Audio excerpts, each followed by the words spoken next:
No way. You're her. The words were a choked whisper coming from a man trained to show no fear. He recognized the call sign. The one they speak about in hushed tones during mission debriefs, the name my own father was convinced was just some battlefield myth. And in that single frozen moment, the man my father had just called a real warrior was staring at me, at his own daughter, as if I were a god of war. I gave him a single, almost perceptible nod. It was all the confirmation he needed. To understand the look on that SEAL's face, and the profound, deafening silence that consumed my father, you have to go back 2 hours. Back to a VFW hall that smelled of stale beer and misplaced pride. The room was a sea of faded uniforms and booming laughter. And I tried to make myself small in a corner, just another anonymous face. But my father, Robert, a retired Army colonel, who wore his past glory like a second skin, could never be anonymous.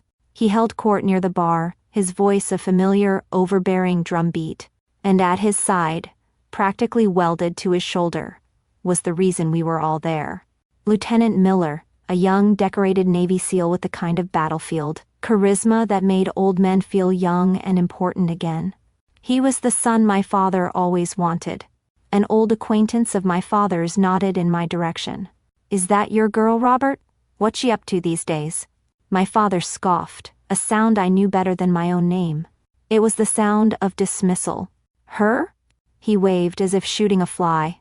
"Oh, she pushes pixels for the Air Force, some database analyst in a bunker in Maryland. We're proud, of course, but—" He leaned in, his voice dropping to a conspiratorial rumble as he gripped Miller's shoulder. "Men like this fine lieutenant are the real warriors." He looked right at me then, a smirk playing on his lips. "The Taliban wouldn't fear a daughter like you." The words landed like a physical blow, a public declaration of my worthlessness. The old veteran's laughter was hollow. I just stood there, my face a mask of calm, but inside a cold, familiar fury began to burn. All those years of being overlooked, of my achievements being minimized, the scholarship he called a nice little hobby, the commendation he dismissed as a participation trophy, it all coalesced into that one brutal sentence. Lieutenant Miller didn't laugh. He just looked at me, his expression unreadable and deeply uncomfortable. He knew something they didn't. My father's laughter echoed in the hall. He thought he was just telling an old joke, diminishing his disappointing daughter to elevate his surrogate son. He had no idea he'd just publicly insulted the commander of Operation Nightfall, right in front of one of its few survivors. To understand the silent reckoning that was about to unfold, you have to understand the two lives I was living. To my father, the world was simple. It was divided into predators and prey, warriors and clerks, heroes and, well, everyone else. Family dinners were his favorite battlefield for this particular lesson, a place where he could relive his glory days as an infantryman over mashed potatoes and gravy. He'd talk about the grit, the mud, the visceral reality of looking your enemy in the eye. He spoke of courage as a purely physical thing, something you could measure in miles marched and walls breached. His stories were always loud, always centered on himself, and always aimed at an audience of one, me. "So Annie," he'd ask, turning to me after a particularly long monologue about a long-forgotten skirmish, "what great battles did you fight from your desk today?" The question was never genuine. It was a performance for the rest of the table. I learned early on to give the answer he wanted, the one that kept me invisible, just cross-referencing some threat assessments, Dad. He'd pat my hand, a gesture that felt more like a dismissal than affection. "That's nice, sweetie. Keep those spreadsheets tidy." In his world, I was just the clerk. A necessary but ultimately unimportant cog in a machine whose glorious purpose I could never truly understand. It was a nickname he used often, especially when he was comparing me to Lieutenant Miller. Miller's picture, a glossy print from a military magazine, was framed and given the place of honor on our mantle, right next to my father's own service medals. My university degree was tucked away in a box in the attic. My father would show Miller's texts like they were dispatched from the front line. The tip of the spear, he'd call him, his voice thick with pride. And I was, by implication, just the shaft. the support staff, the footnote in the story of real men doing real work. Each word was another quiet confirmation of a truth I'd lived with my whole life. In my father's eyes, I simply wasn't enough. But my father's house wasn't my real world. My real world was a place he couldn't even imagine, a place of absolute silence. Deep underground, lit only by the cold blue glow of 100 screens. It was a tactical analysis center, where the only sounds were the quiet hum of servers and the soft tapping of keyboards. There were no heroic speeches here, no stories of past glory. There was only the present, unfolding in real time, in pixels and encrypted data streams that represented thousands of lives. This was where I wasn't the clerk. This was where I was in command. My direct superior was General Carlson, a 3-star general with eyes that had seen too much and a man of few words, where each one carried the weight of a command. He didn't care about my father's legacy or where I came from. He only cared what I could do. He stood behind me that night, his posture rigid, as we monitored a high-stakes operation in a remote mountain range. We were watching ghosts, tracking a high-value target through a network of informants and satellite feeds. Everything was going according to plan, until it wasn't. Suddenly, our primary intelligence feed dissolved into a blizzard of static. The line went dead. The silence in the room changed. It went from focused to heavy, suffocating. The ground team was blind, moving through hostile territory with no eyes in the sky. We had seconds to make a decision. A wrong call could mean an international incident, or worse, a dozen dead soldiers. I could feel the general's presence behind me, his trust a heavy weight on my shoulders. My own pulse was a steady, slow drum in my ears. While my father saw spreadsheets, I saw lives. I saw the branching paths of probability, the faint signals in the noise. And I made the call. "Abort the strike vector," I said, my voice cutting through the tension. It was calm, measured, betraying none of the chaos in my mind. "Retask Sentinel drone to Grid 4 Delta.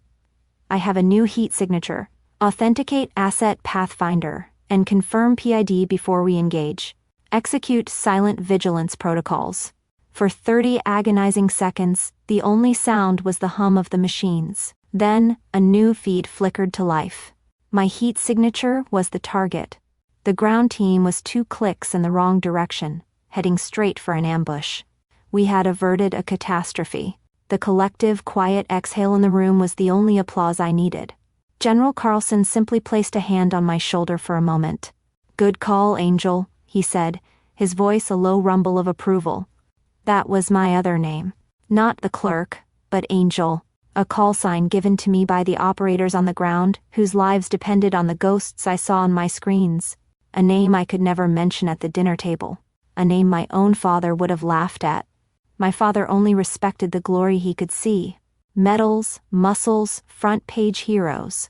He couldn't comprehend a war fought in whispers and shadows, by people he'd dismiss as clerks. For years, I let him live in his world.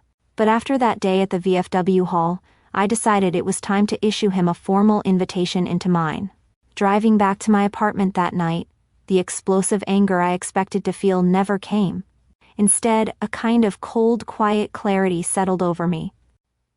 My father's words still echoed, but it was the look on Lieutenant Miller's face that I couldn't shake, that flash of recognition and deep discomfort.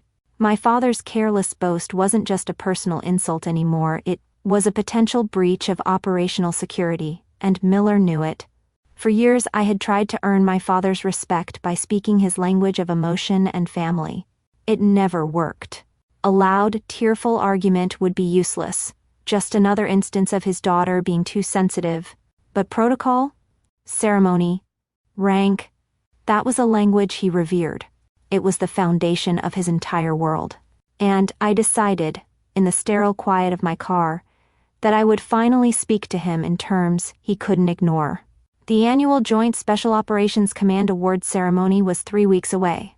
It was a classified event, held in a secure facility, where honors were given for actions the public would never know about, to people whose names were often redacted even from the official citations. I was scheduled to receive a commendation for my leadership during Operation Nightfall. The next day, I sat down at my secure terminal, the one my father imagined. I used for spreadsheets, and opened the guest submission portal. My fingers moved across the keyboard, with a steady, deliberate rhythm as I typed in the two names. Colonel Robert Jensen, retired. Lieutenant David Miller. The system sought justification for their release. I wrote, presence required for educational and debriefing purposes related to the citation's subject matter. It was technically true. This would be an education. To finalize it, I made a call on a secure line to General Carlson's aide, keeping my voice level and professional. I didn't explain the personal connection. I didn't need to. I need confirmation that the two non-essential personnel I added to the commendation ceremony list have been cleared and will be escorted to the main auditorium, I stated. It is vital for the after-action review that they witness the unredacted citation. The aide didn't hesitate. Yes, ma'am. The general has already signed off. They'll be on the manifest.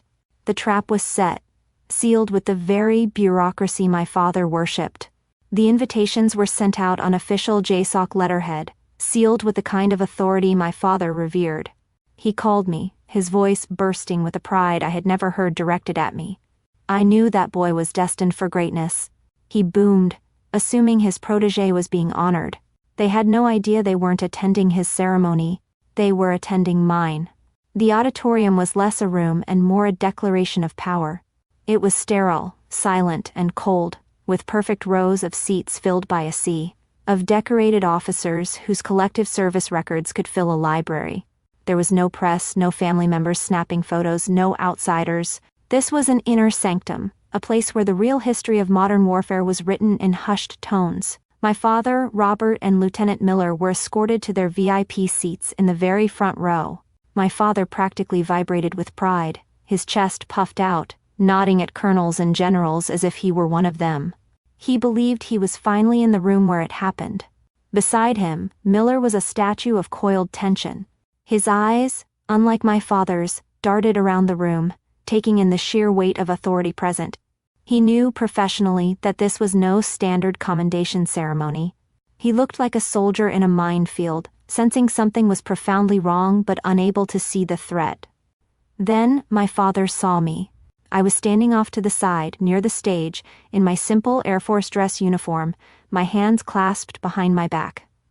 He gave me a small condescending smile and a little wave, the kind you give the parking attendant. In his mind, I was here to hand out programs or fetch water. It was the last time he would ever look at me that way. General Carlson walked to the podium, and a deep, respectful silence fell over the room.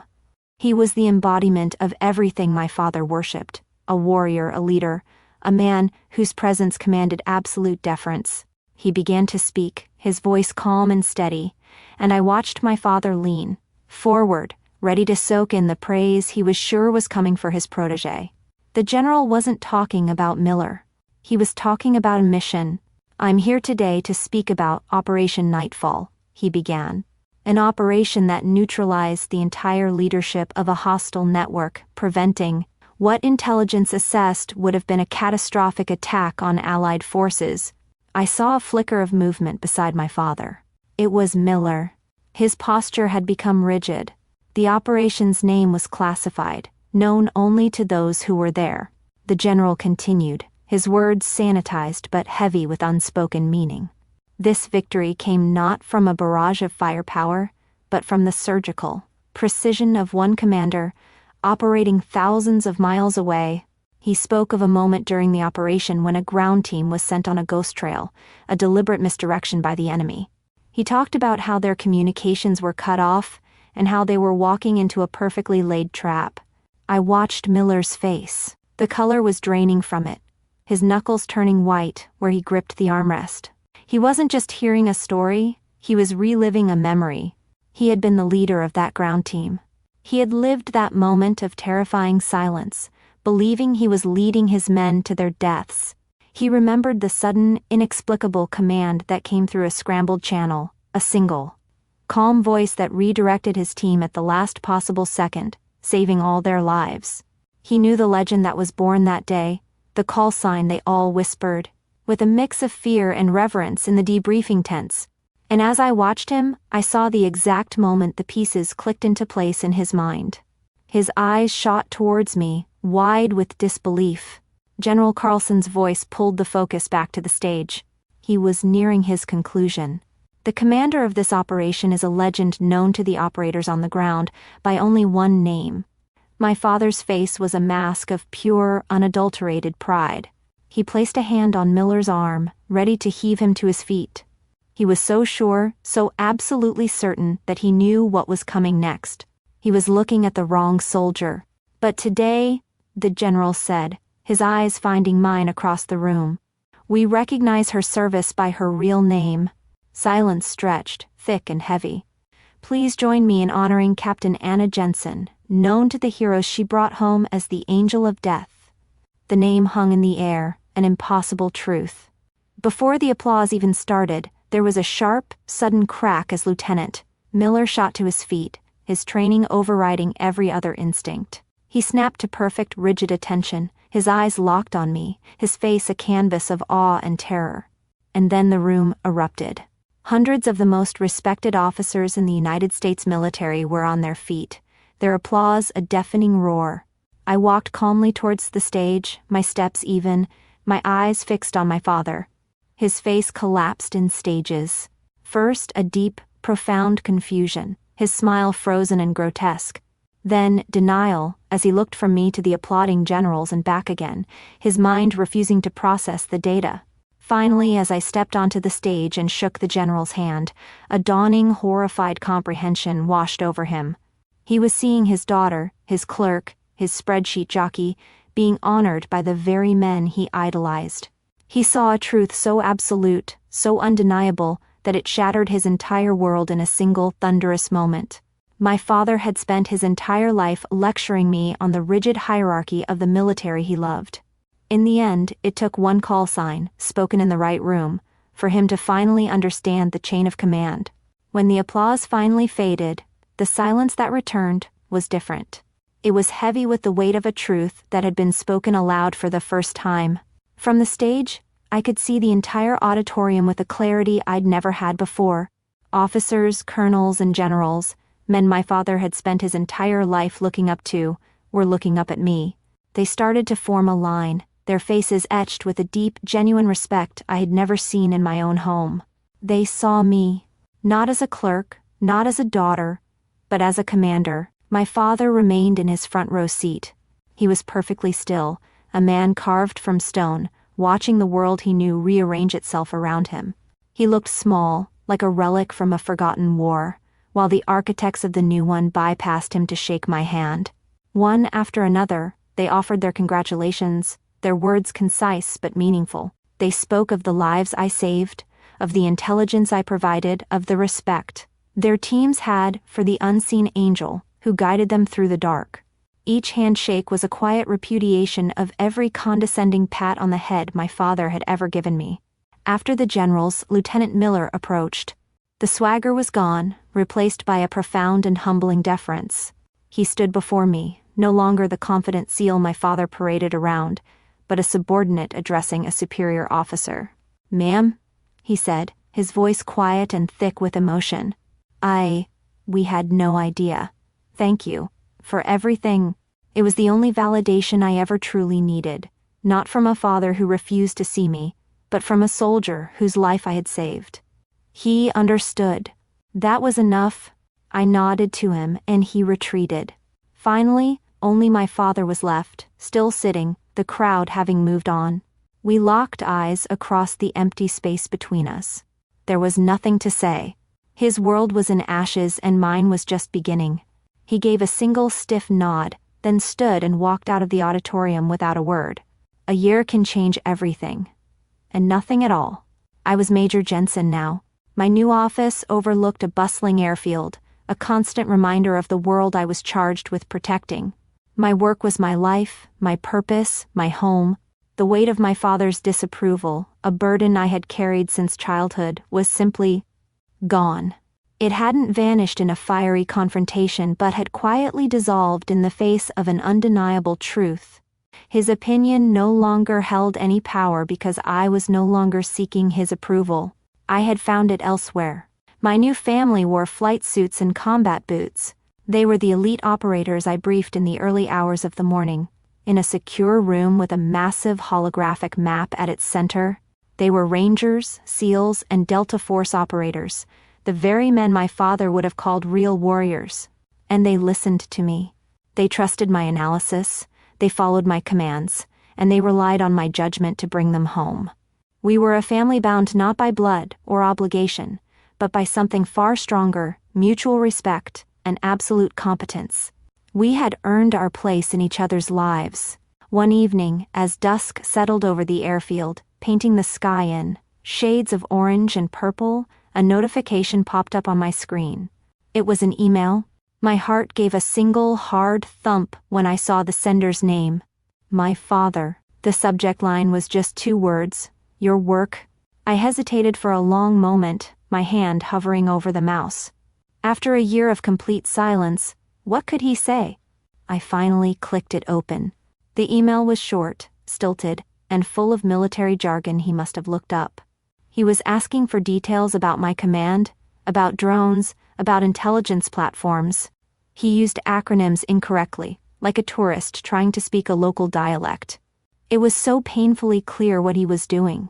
He wasn't asking how I was. He wasn't apologizing. He was trying to gather intelligence, to understand the mechanics of my power so he could recontextualize it in his own mind, to somehow make my story a part of his. A small, sad smile touched my lips. I didn't feel a shred of the old anger, just a quiet, final sense of closure. He was never going to understand. He couldn't. I moved the cursor over the email, and without replying, I clicked Archive. I turned my chair back towards the window, watching a transport plane take off, into the twilight, heading towards a place I could see, but he never would. My real work and my real legacy awaited. My father believed a warrior was defined by the battles he fought in front of the world. I learned a true warrior is defined by the lives she saves in silence. If you've ever had your skills rejected by the people who should have known better, tell us in the comments how you finally proved them wrong. In this community, your expertise is always mission critical.